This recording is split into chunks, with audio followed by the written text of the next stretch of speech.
ಢೋಂಗಿ ಸೆಕ್ಯುಲರಿಸ್ಟುಗಳ ಮತೀಯವಾದ ಜಾತ್ಯತೀತರ ಜಾತಕ ಬಿಚ್ಚಿದ ಸುಧಾಂಶು. ब्रिगेडियर मोहम्मद उस्मान, आपने किसी सपा बसपा कांग्रेसी को देखा हो ब्रिगेडियर मोहम्मद उस्मान के घर पे जाते? आपने कहा सरकार की जिम्मेदारी है। जब भारत आजाद हुआ तो लाल किले पे पहली शहनाई किसने बजाई? उस्ताद बिस्मिल्लाह खान।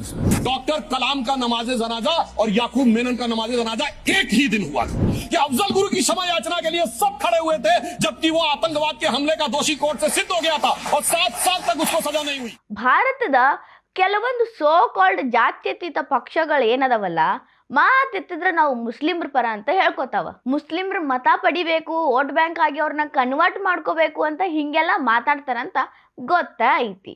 ಈ ಮುಸ್ಲಿಂ ತುಷ್ಟೀಕರಣ ಯಾವ ರೇಂಜಿನ ತನಕ ಹೋಗ್ತೈತಿ ಅಂತಂದ್ರ, ಮೊಘಲ್ ದೊರೆಗಳಾಗಿದ್ದಂತ ಬಾಬರ, ಔರಂಗಜೇಬ ಅವರು ಮಹಾನ್ ಆಡಳಿತಗಾರರು ಅಂತ ಮಾತಾಡಕ್ ಶುರು ಮಾಡ್ಬಿಡ್ತಾರ ಈ ಡೋಂಗಿ ಜಾತ್ಯತೀತವಾದಿಗಳು. ಆದ್ರ ಇದ ಸೆಕ್ಯುಲರ್ ರಾಜಕಾರಣಿಗಳು ಮುಸ್ಲಿಂ ಸ್ವಾತಂತ್ರ್ಯ ಹೋರಾಟಗಾರರ ಬಗ್ಗೆ ಯಾವತ್ತರೇ ಮಾತಾಡಾರೇನ್ರಿ?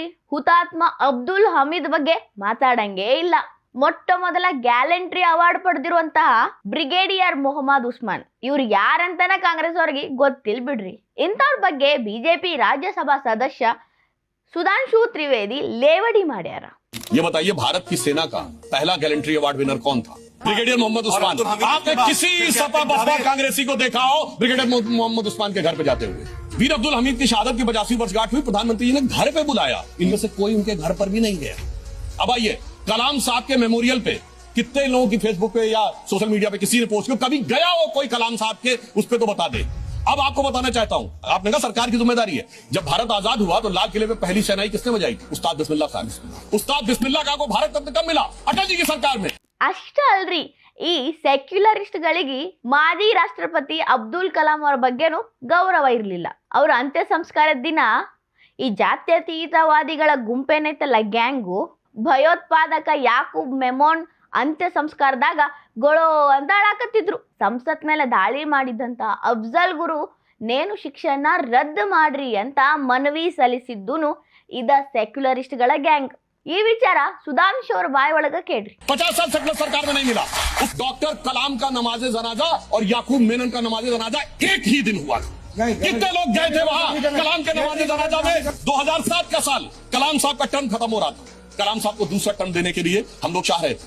राजनाथ सिंह जी ने आके उनसे बात भी की थी, उस समय राष्ट्रीय अध्यक्ष थे। तो कलाम साहब का विचार था सर्वसम्मति होगी तो तैयार होंगे, मगर कोई सेक्युलरिज्म का सूरमा कलाम साहब को दूसरा टर्म देने को तैयार नहीं था। 2007 मगर वही साल था कि अफजल गुरु की क्षमा याचना के लिए सब खड़े हुए थे, जबकि वो आतंकवाद के हमले का दोषी कोर्ट से सिद्ध हो गया था और 7 साल तक उसको सजा नहीं हुई। आप बताइए, देशभक्ति हम साबित करने की बात करते हैं। दूसरी मैं बताना चाहता हूँ, एक से एक मुस्लिम देशभक्त हुए। आलम शेख इतने बड़े कृष्ण कवि हुए, नाम ही नहीं गया होगा, कभी उनकी कब्र पे कोई नहीं गया होगा। अभी आपने पद्मावत मूवी देखी थी, पद्मावत लिखने वाला कौन था? मलिक मोहम्मद जायसी, एक मुस्लिम था जिसने अलाउद्दीन खिलजी को विलन दिखाया और ये बताया राणा रतन सिंह की तारीफ की। मलिक मोहम्मद जायसी कब्र पे कभी कोई गया हो? और आपको पता वो कहां के थे? रायबरेली के रहने वाले थे। ये चिरयुवा भी कभी नहीं उनके यहाँ पे गए।